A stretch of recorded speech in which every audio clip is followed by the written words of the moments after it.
Loué soit l'honneur et la gloire, Seigneur. Dans le nom de Jésus, nous avons ainsi prié. Nous disons Amen.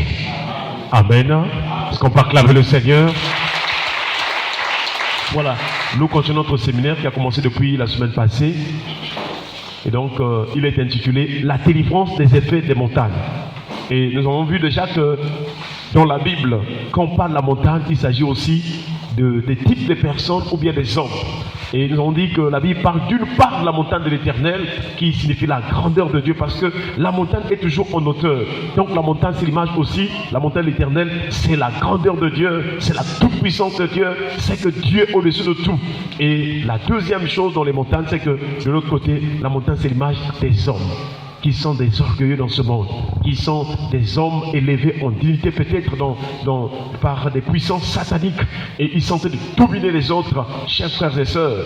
Et pour la plupart du temps, ces personnes n'ont pas de relation avec Dieu, parce qu'ils ont un pacte avec le diable. Et donc ce sont ces personnes-là que l'Éternel pouvait parler dans Ésaïe chapitre 2, en disant qu'un jour, il aura un jour pour l'Éternel des armées. Il dit, en ce jour-là, l'orgueilleux et le hautain seront abaissés. L'Éternel seul sera élevé. Voilà pourquoi, chers frères et sœurs, nous devons nous donner à Jésus. Parce qu'il y a un jour où le Seigneur reviendra. Il y a un jour de jugement. Tous ceux qui seront dans l'orgueil, dans la méchanceté, ils vont être abaissés.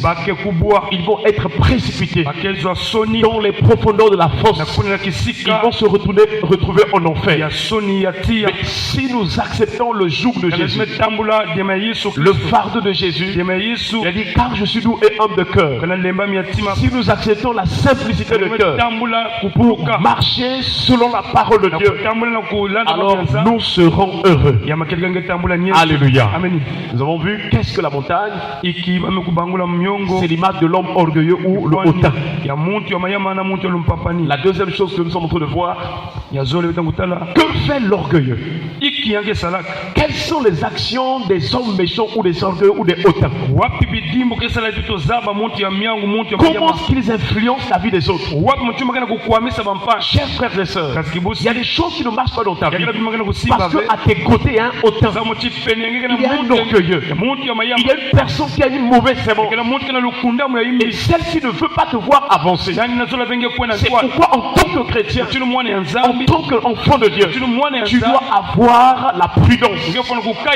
Il faut avoir l'amour pour tout le monde, mais il faut de la prudence. Car même là où tu partages, même là où tu fais du bien, il y a des Judas Iscariotes.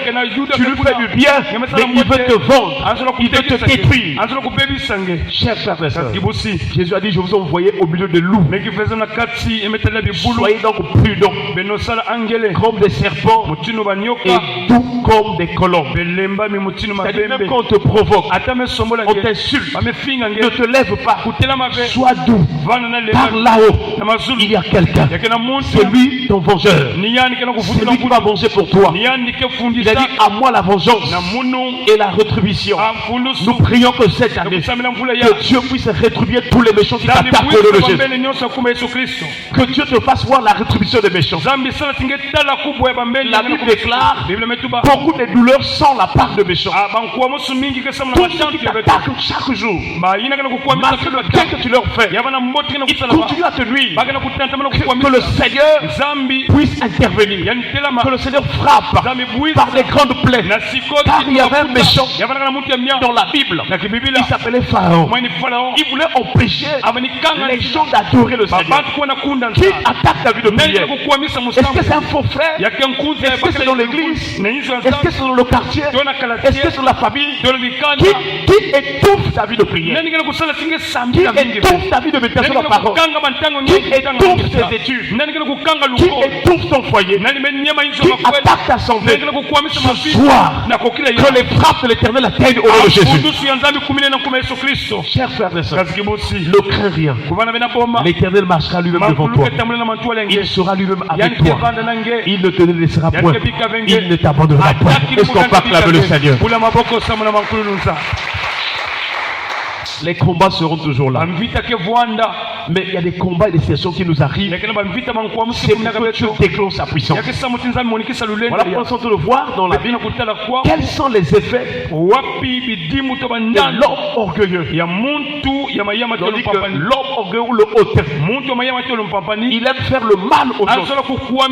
Le mal, c'est l'image de la douleur. Il veut que ton cœur soit dans la douleur. Il ne veut pas que tu sois en paix. Chers frères et sœurs, l'homme orgueilleux ou le hautain manifeste aussi la méchanceté vis-à-vis des autres. Et quelquefois il veut te pousser aussi à être méchant. Toi, tu dois demeurer dans l'amour. C'est la nature de ton Père. C'est la nature de Dieu. L'amour est un remède. Ce n'est pas une faiblesse. Si tu as l'amour, Dieu sera avec toi. Il va demeurer en toi. Il prendra soin de toi. Si tu as l'amour, lorsque tu traverses les choses, la détresse, Dieu te viendra toujours en aide. L'amour, c'est Dieu. Car la Bible déclare Dieu est amour. Et donc si tu as l'amour en toi, Dieu sera avec toi et en toi. Alléluia. Amen. Donc Dieu nous donne un cœur qui s'éloigne de la méchanceté. Troisième chose, c'est que l'homme orgueilleux ou le hautain, il poursuit les gens. C'est sur ce texte que nous sommes arrivés. Le psaume chapitre 10, le verset 2. Il est écrit: le méchant dans son orgueil poursuit les malheureux. Ils sont victimes des trames qu'il a conçues. Donc chaque jour le méchant, il place des pièges dans la parcelle, sur des ruelles, sur la voie de l'école, la voie du marché, les places publiques, sur le plan spirituel, dans le sommeil. Il attend ce temps-là, car leur chef Satan, il était fils de l'aurore. Il aimait travailler dans la troisième ou la quatrième veille, entre 0h et 3h du matin. Fils de l'aurore. Chers frères et sœurs, qu'est-ce qui se passe dans ta vie? Pourquoi les choses ne marchent pas? Quel est le méchant qui est en train de mettre des pièges? Les pièges, ils sont là. Même David, il tombait souvent sur les pièges. Mais qu'est-ce que David faisait? Le psaume 25, je crois à partir du verset 14, David a dit: je tourne constamment mes yeux vers l'Éternel, car il fera sortir mes pieds.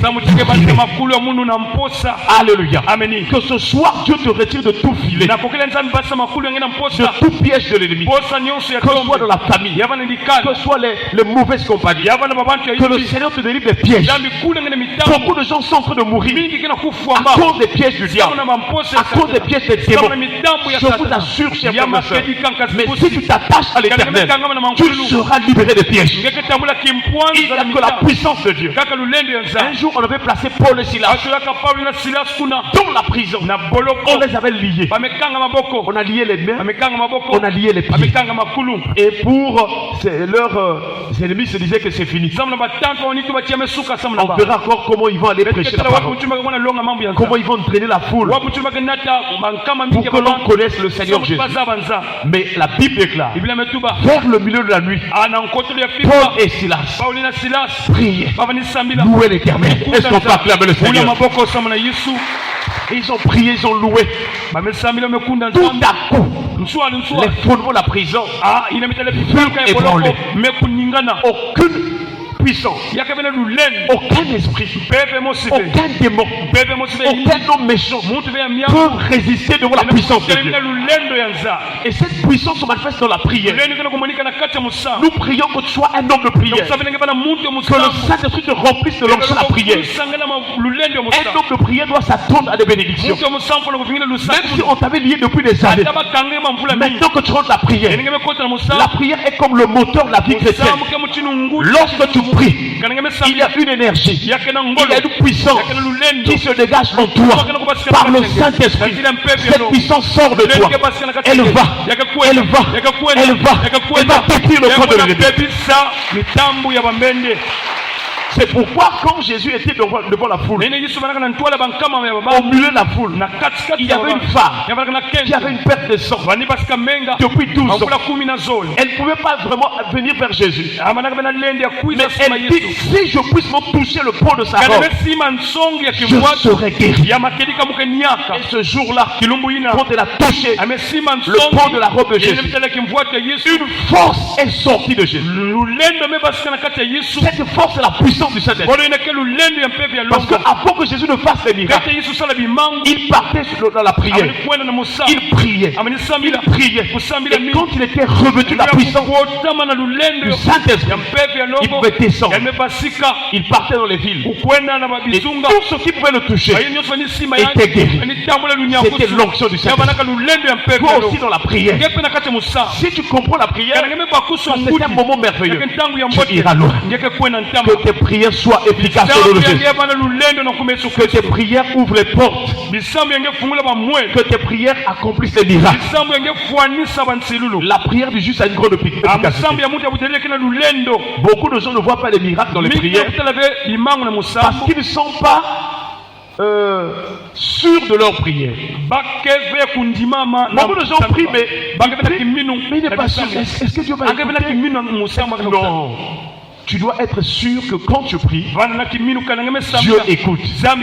Si déjà un païen qui n'a pas Dieu, quand il a un problème, il dit Jésus, il s'en sort. Combien à plus forte raison toi, tu es une habitation de Dieu en esprit. Dieu habite en toi. Si Dieu peut délivrer un païen, combien à plus forte raison toi?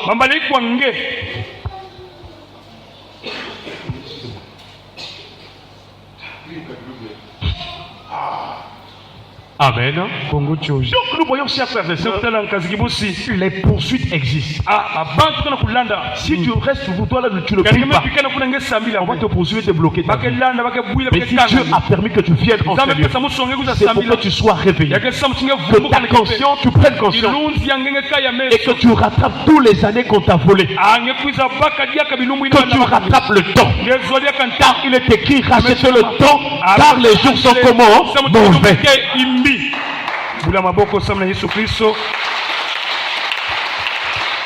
Nous sommes en train de voir le cas de Jacob. Jacob aussi était un homme comme nous. Il est né dans une famille. Mais dans son parcours, Jacob aussi était poursuivi. Poursuivi par son frère Ésaü. Il a pris chez l'oncle. Il arrive chez l'oncle là-bas. L'oncle l'a bloqué pendant 20 ans. Je ne sais pas combien de temps ta vie ça marche. Qui est en train de te bloquer? Qui est là-bas pour ta vie? Il a travaillé pour le compte de l'oncle. Toi aussi tu as aidé certainement des gens. Puisque nous sommes en train de voir les poursuites familiales, il faut aimer ta famille. Il faut avoir de l'affection. Mais il faut faire attention. Il y a des labos dans ta famille. Malgré le bien que tu nous fais, on ne peut te bloquer. On ne peut te poursuivre le péché pour t'empêcher d'avancer, pour t'empêcher d'évoluer. Et donc Jacob aussi était poursuivi. Mais ce qui était bien pour Jacob, il connaissait Dieu. Il avait rencontré Dieu. Il avait donné son cœur à Dieu. Toi aussi tu donnes ton cœur à Jésus. Beaucoup de gens ça ne marche pas leur vie parce qu'ils ont donné leur cœur aux amis.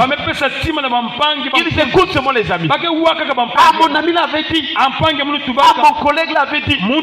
Est-ce que ton ami c'est Dieu? La personne que tu dois écouter, la personne en qui ou bien à qui tu dois te soumettre, c'est celle qui t'a créé. C'est ton créateur, le Dieu tout-puissant. C'est lui qui connaît pourquoi tu vis. Qu'est-ce qu'il a prédestiné pour ta vie? Je prie qu'avant que cette année ne termine, que tu développes une intimité avec Dieu. Que chaque jour que tu parles avec Dieu, Dieu nous aime tellement. Il veut t'écouter. Il veut t'entendre. Quand tu parles avec les autres, parle aussi avec Dieu. Dis-lui tout ce qui te concerne. Dis-lui. Ah Seigneur, j'ai tel problème. J'ai tel problème. j'ai confiance en toi. Il n'y a que toi dans ma vie. Je veux que ton cœur reconnaisse qu'il y a un seul créateur et un seul Dieu dans ta vie. Voilà ce que faisait Jacob. Et Jacob était poursuivi. Dans Genèse chapitre 31, le verset 23, il est écrit. Il prit avec lui ses frères. Le poursuivirent 7 journées de marche et la tenir à la montagne de Galade. Donc lorsque Jacob a fui, son oncle, parce que Jacob avait pris le temps de prendre conscience, il avait pris conscience. Un jour Jacob a dit à son oncle, j'ai travaillé pendant 20 ans chez toi et toi tu as changé 10 fois mon salaire.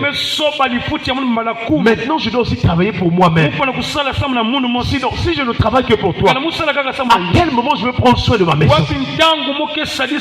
Beaucoup de chrétiens ne pensent pas cela. Ils sont toujours dans la maison paternelle, la maison familiale. Oui, mais à quel moment tu vas commencer à organiser ta vie? À quel moment tu vas commencer à organiser ta vie? Il faut prendre conscience comme Jacob. C'est pourquoi Jacob a fui. Et Laban l'a poursuivi. Laban a pris ses frères et a poursuivi Jacob. Chers frères et sœurs, qui te poursuit? Dans la famille, qui te poursuit? Ce soir, nous prions le Seigneur que la voix de l'Éternel retentisse, que Dieu intervienne pour arrêter tout ce qui te poursuit au nom de Jésus. Quels sont les domaines? Quels sont les domaines de la vie de Jacob qui était poursuivi par Laban? Il y a des personnes qui sont poursuivies dans le domaine, par exemple, de la fécondité. Il y a des gens qu'on poursuit dans le domaine scolaire. Pourquoi ça n'a pas marché? Pourquoi ça ne marche pas? Parce que les poursuites familiales suivent tes études. Pourquoi dans le domaine du mariage ça ne marche pas? Chaque fois que tu trouves un homme, au départ vous commencez bien, mais après c'est des discussions, après il se refroidit, après il voyage, et aussi la relation s'arrête là. Pourquoi ça se répète? Pour le cas de Jacob, il était poursuivi dans le domaine du travail et dans le domaine du mariage. Vous allez remarquer que même présentement, la majorité aussi dans nos vies, nous sommes poursuivis dans le domaine du travail et dans le domaine du mariage. Si dans la famille il y a quelqu'un qui travaille, tout le monde a des yeux sur la personne. Dès qu'il y a le salaire, il y a vraiment nous. Toi tu es en train de penser que tu es en train d'aider la famille. Or ce sont des poursuites pour t'empêcher de jouir du bonheur. Il faut aider les gens, mais il faut arriver aussi à l'équilibre financier. Parce que le jour où tu vas manquer, quelquefois les gens que tu aides là, ils vont se moquer de toi, ils vont t'abandonner. C'est pourquoi tu dois t'organiser aussi. Dieu t'a béni, il t'a donné les moyens, il t'a donné le travail pour que tu jouisses du bonheur. Alors il faut savoir repartir les tâches et les choses. Alléluia. Il y a des ceux qui sont devenus esclaves de la famille. Tout ce qui le touche, les autres en bénéficient. Lui-même quelquefois il n'a pas le temps de s'acheter quelque chose pour son plaisir. Ça ce n'est pas bien. C'est pourquoi, chers frères et sœurs, il faut aller vers Jésus afin qu'il te mette au large. Car les Philistins sont toujours là. Chaque fois que tu fais quelque chose, ils viennent pour prendre. Isaac était comme ça là. Quand il creuse un puits, quand l'eau sort, les Philistins viennent. L'eau là est à nous. Qui est en train de poursuivre ta vie? Qui est en train de poursuivre ton travail? Pourquoi tes dossiers ne sont pas pris encore? Que ce soir, Laban et ses frères lâchent ton travail au nom de Jésus.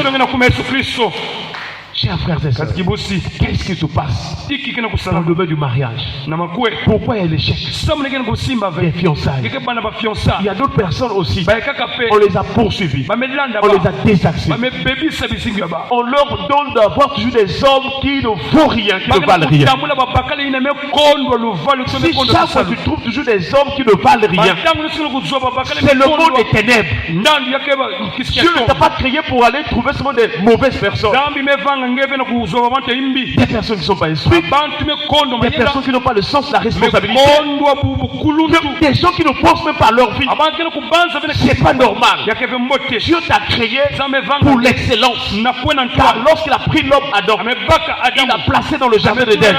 Et au jardin d'Éden, c'était des délices. Est-ce qu'on peut acclamer le Seigneur? nyenze na kiese Nous prions que Dieu te rende joyeux au nom de Jésus. tabila nzambi pesa nga kiese Rentre dans le bonheur au nom de ota na Jésus. nyenze na kumbe Yesu Kristo Chers frères et sœurs, kazikibusi qu'est-ce qui se passe? iki kena Dans kusalama quel domaine on te poursuit? wapi kisika bakana ulanda Ce soir, que Dieu nous délivre nakokile nzambi kula des beto poursuites. na bankuwa Il y a musu d'autres personnes qui leur poursuitent dans les rêves. baka bana kulanda bana bando Tout le temps, on les poursuit. bantangu nyonso bakana Tout le kulanda temps, il y a des choses bizarres. bantangu nyonso madiambo ya Et yimbi il y a des gens qui ont maintenant le stress. baka kama kuma na boma Ils ont toujours la peur. angena kulenda fena Ah, kula le soir arrive. pipa me kuma La nuit arrive. pipa me kuma Ah, il va encore venir. Mais ce soir, que la puissance de Dieu, que la main de l'Éternel écrase tout ce qui te poursuit la nuit au nom de Jésus. pembeni nyonso na kumbe Yesu Kristo Se lever de la prière. ketelama na musa